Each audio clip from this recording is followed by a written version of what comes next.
मुहिंजा मस्त मलाई मारू मेरे तला खाफी राधा मुहिंजा मस्त मलाई मारू गर खाफी राधा नियर लई का चीज़न आहे कच्छ करो लिख राधा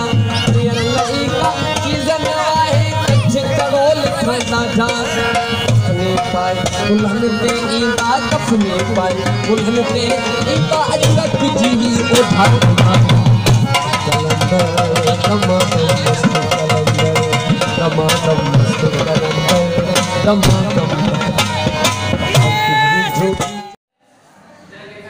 सिंध कल्चर डे के हवाले से हितां जे शायर अदीब ऐं दानिश्वर तारीफ़दान उस्ताद ज़ाहिद कुंबर साहब असां वटि मौजूद आहिनि अचो त साईं जिन सां ॻाल्हि ॿोल कयूं अस्सलाम वालेकुम साईं साईं अॼु जो ॾींहुं तव्हां कीअं पिया महसूसु कयो ये ईद जो ॾींहुं आहे ख़ुशी जो ॾींहुं आहे अॼु असांजे कल्चर डे मल्हायो पियो वञे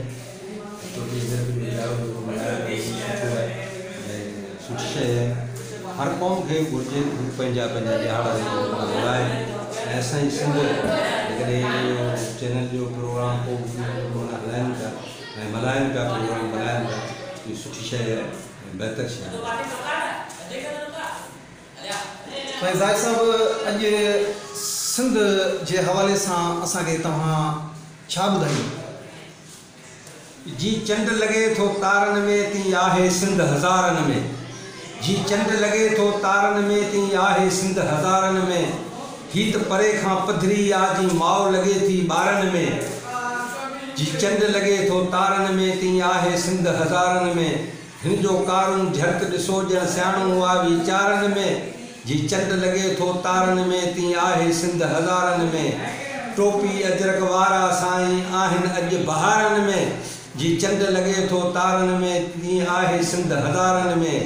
हिन जा जंगी जोधा आहिनि होशू जी असवारनि में जी चंड लॻे थो तारनि में तीअं आहे सिंध हज़ारनि में ज़ाहिद धारिया वेठा आहिनि कर तूं ॻाल्हि इशारनि में जी चंड लॻे थो तारनि में तीअं आहे सिंध हज़ारनि में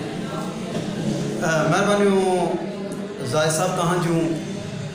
जीअं सिंध लॻे थी तारनि में हितां जे टुंडजानों शहर जो हिकु तारीख़दान ऐं असांजो दानिश्वर ऐं सुगड़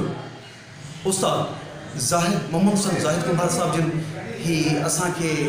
जेको पंहिंजो क़ीमती वक़्तु ॾिनो असां बेहद साईं जा शुक्रगुज़ार आहियूं सोई टीवी सां गॾु सैयद अली हसन शाह खे ॾींदो इजाज़त अल्लाह